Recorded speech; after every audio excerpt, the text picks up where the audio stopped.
Our third destination of the day, the Chennakesava Swamy temple at Thandaga. However, on way to Thandaga from Vignashante, there is this small temple almost looked like underground and sort of hidden that we observed. I got off the car to explore as no one was there. The inner sanctum of this temple surprised me a lot when I viewed some beautifully carved pillars and the architecture. Please do not miss to visit this temple and do let me know if anyone has any information about this temple. This is worth exploring.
After this small temple, we reached Thandaga and visited the Chennakesava Swamy temple.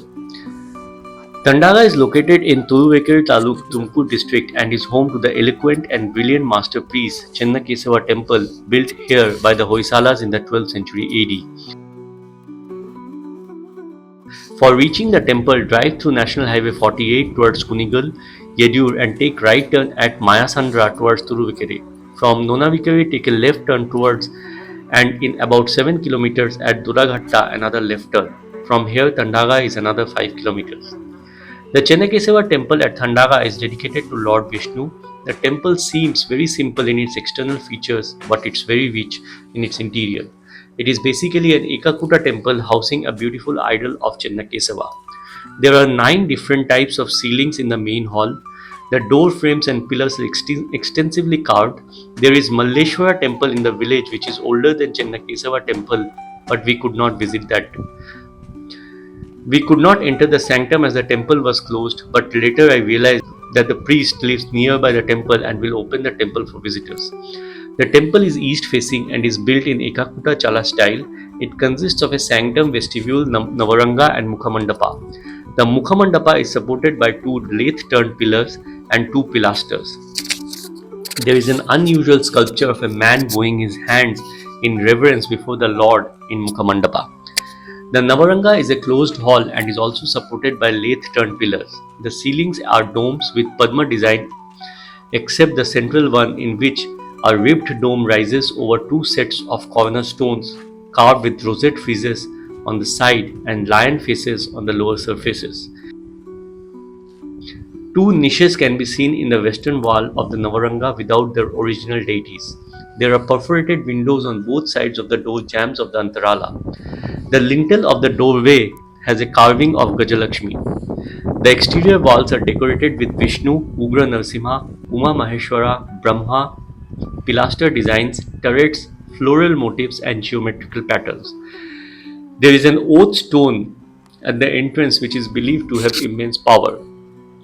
According to legends, the sculptor took blessings of Chennakesava after the completion of the temple, and to their astonishment, one of the sculptors turned into stone to make him part of the temple by the Lord permanently. The temple is believed to be constructed around 12th century AD by Hoysalas. The idol of Chennakesava is one of the rarest idols sculpted by Amara Shilpi Jakanachari, probably the last idol sculptured by Janakachari before death. During recent times, Thandaga was also called as Shankanarayana Agahara.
Our final destination of the day, Panchakuta Digambar Jain Temple at Kambadalhalli.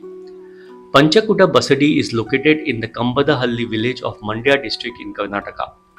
It is one of the finest examples of South Indian Dravidian architecture of Western Ganga dynasty styles related to Jain faith and iconography. The temple complex was built around 900 to 1000 CE, with few historians putting an earlier date to around 8th century CE too, and the construction credited to Pallava Pandya and Chalukya Pallava influences.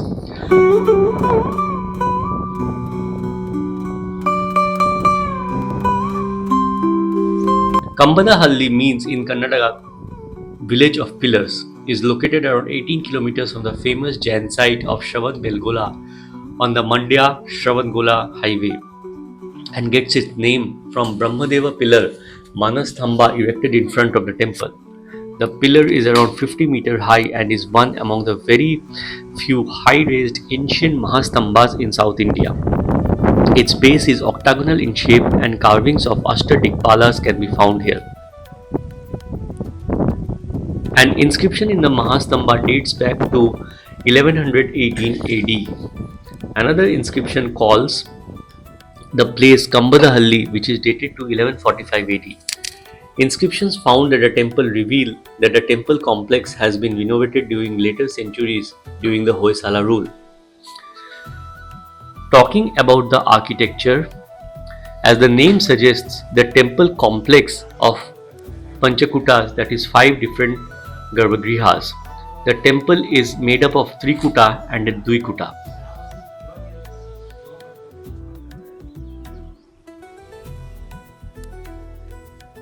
The temple was built in 2 phases. In the first phase, 3 shrines were constructed, 3 Kutachala, 3 shrines each with a superstructure.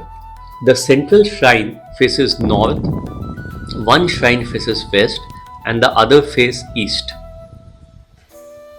The central shrine has a square superstructure Shikhara called Brahmachanda Griva Shikhara.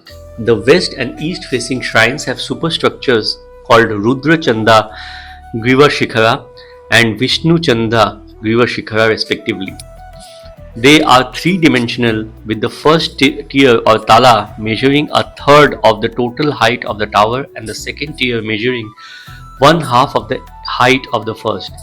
Each of the 3 shrines have individual vestibules or half hall or ardhamandapa, which open to the large common open hall called the Mahamandapa or the Navaranga, whose ceiling is supported by 4 ornate central pillars.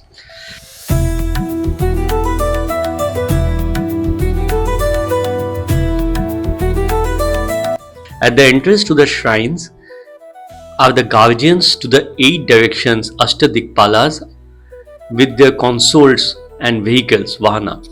The architectural styles of the 3 Kutachala indicates the construction date to be around 900 AD, with all Garbhagrihas sharing a common Navaranga. One of the attractive features of this temple is that all the 3 Garbhagrihas have a pinnacle with its own uniqueness. Few experts suggest the pinnacles resemble the Kailasha temple at Ellora and Dharmaraja Ratha at Mahabalipuram. Besides the Trikutachala is the Dvikuta, with both the temples facing each other and have 3 Tirthankara idols in Padmasana as the main deities. The Dvikuta is much bigger and wider in size compared to the Trikuta Basadi. In the center of the outer walls of the Garbhagrihas of the Panchakuta Basadi are found niches on all 3 sides with Tirthankar idols in Kayotsarga. There is Balipitha between both the temples. On the inner side of the Dvikuta, on the left of this structure, is the carving of a Tirthankara inside a niche. A carving of Kalpabriksha is there above the Tirthankara's head. The entire complex is oriented towards the impressive Brahmadeva pillar and faces north. The main central shrine houses the image of Adinatha, the first Jain Tirthankara or teaching god. The west, right, and the east, left facing shrines have the images of later day Tirthankara, Shantinatha and Neminatha respectively. According to the art critic and historian S. Setar, generally Brahmadeva pillars found in front of ancient Jain temples do not house sculptures of the Brahma Yaksha or the god Brahma, Rather, they find their origins in the Manastambha Stambha lit pillar and have images of Saryanubhuti Yaksha. The base of this pillar is square and exhibits looped garland decorations, and at the top supports a two-handed seated image of east-facing Siddhaika. The overall composition of the temple, according to Sarma, is one of clarity in structure and function without any emphasis on over decoration. Inscriptions found in the temple are dated to 1128 AD, mentioning the temple built by Bopa, son of Gangaraja. 1145 AD, found in the lintel in front of Shantinatha idol, mentions Narsima Ballala Deva donated Mudaliyalli to Mariana Dandanayaka and Bharatmiya Dandanayaka, disciples of Gandavi Mukta Siddhanta Deva, to carry out daily pujas and aradhanas. 1174 AD inscription around the temple lintel mentions about feudal king Bharatiya Nayaka donated certain land to carry on the day-to-day puja of Lord Shantinatha, and 1167 AD inscription found mentions about a person named Parshvadeva renovated the temple at Bindiganavalle and offered Chaturvidha puja to the feet of Divya Muni of Hanasoge, an ancient Jain heritage center now called Chikkana Hanasoge in Mysore district. Some of the historical references indicate that these existed at Bhattaka seat at Chikka Hansoge. Apart from these, a 5 feet tall Bahubali statue was recovered belonging to the 9th century, having long flowing hairs resembling Bahubali of metal statue of the 5th century, and is now preserved at Metropolitan Museum in New York. Historians are of the opinion that the shoulder length hairstyle resembles the Bahubali relief found in Badami caves dating back in 6th century. The statue also has creepers entwining the legs.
So, friends, with this I come to the end of part 3 and episode number 22.